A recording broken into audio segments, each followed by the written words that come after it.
3, 2, 1, go. Alright, so first, tap left. Make sure you're in orthographic. It'll just be easier.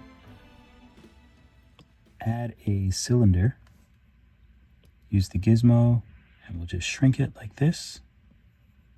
And we'll just line it up with the floor. Okay, so now let's clone this cylinder. Let's move this cylinder up. We'll shrink it. And then we can make it a little bit bigger like this. We can look at the top view and tap hole. We can use the little blue dot to make the hole a little bit smaller. And we can go ahead and validate it. And we can validate this part. So next we'll add a sphere. We'll use our gizmo and shrink it and move it up. So this will be like the front end of the boot.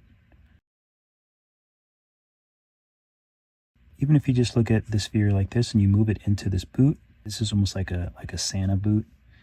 You can bring it down, bring it lower. So there's lots of options that you can do with the sphere. I usually like to make it sort of flat. Sometimes I like to bring it out and then tilt it back a little bit. So now I'm just going to look at the top view. I'll hit top, validate the sphere, move, and we can use symmetry.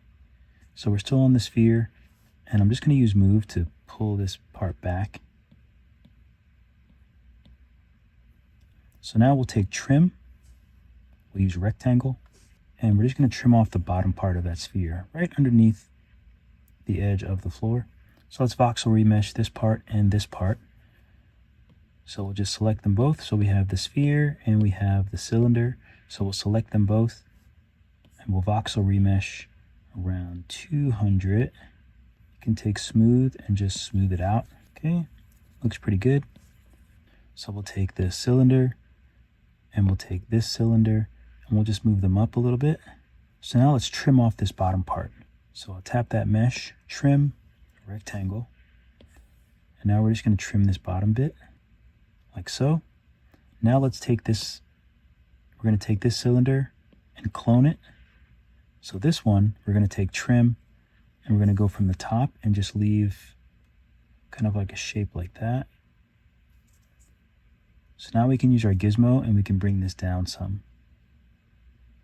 Like so. So let's voxel remesh it around 200. Okay, that looks good. Let's voxel remesh this part too at 200.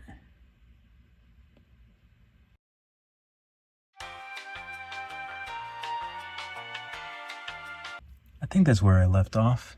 So we can take this little piece, do pivot, center, pivot, and we'll just make it bigger and move it up. And we can actually clone this if we want. Let's name this sole. We can clone it if you want to make another one. Maybe make it a little bit bigger. Some shoes have those like double lip on it. Take these two soles and just join them together.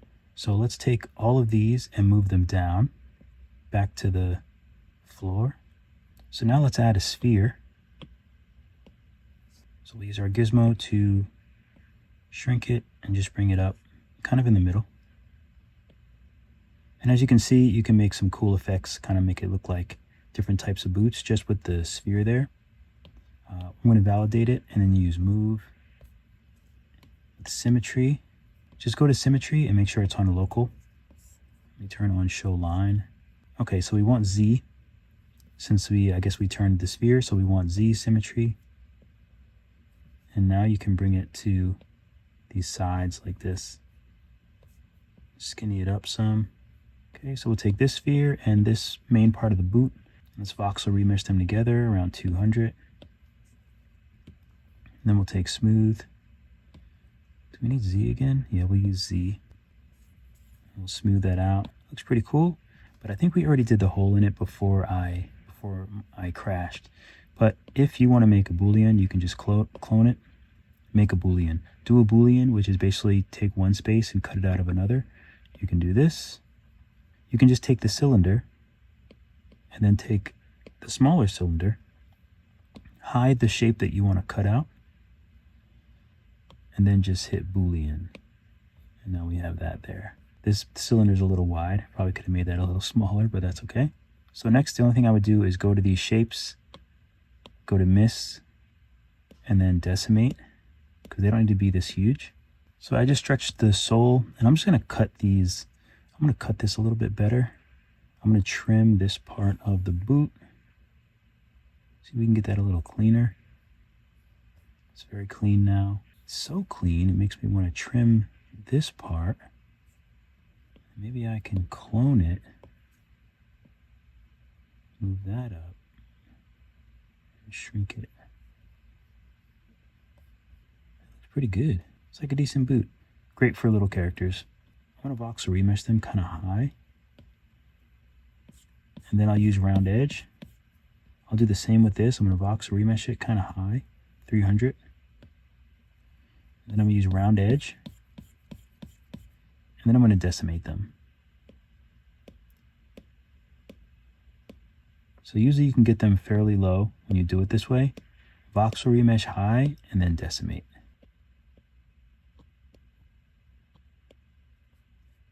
So we'll just use round edge on this. There you go. So there's your little boot. Hopefully that was helpful. I'm going to try to do some more quick tutorials like this, just for, you know, little elements for like fun little characters, so you can sculpt them. Keep drawing, keep sculpting. I'll see you all in the next video. I hate when I leave the grid on. Buckle up, Buttercup.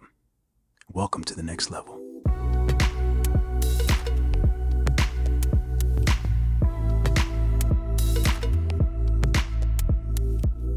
I'm Drug-Free Dave, an artist with a passion for 3D art. I graduated from the School of Visual Arts in 2003 in New York City, and art has always been an integral part of my life ever since I can remember.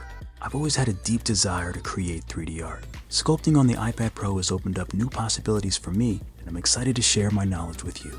I love teaching and exploring innovative ways to create art with Nomad Sculpt, a 3D sculpting application available for iPad, iPad Pro, and Android tablets. This advanced class is designed for those who want to create full human figures, clothing, accessories, sort of Disney, Pixar style, so anatomical, but not like anatomically anatomical, you know what I mean.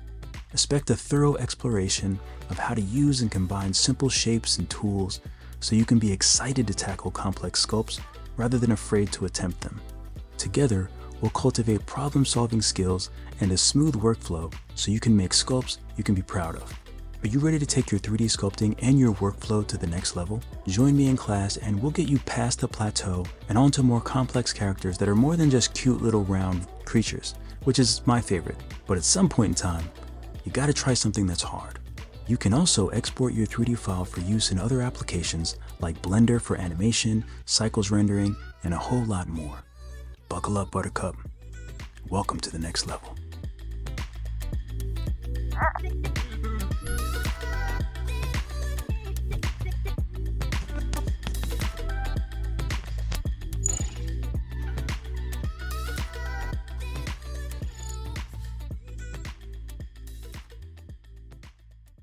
Are you ready to take your 3D sculpting to the next level?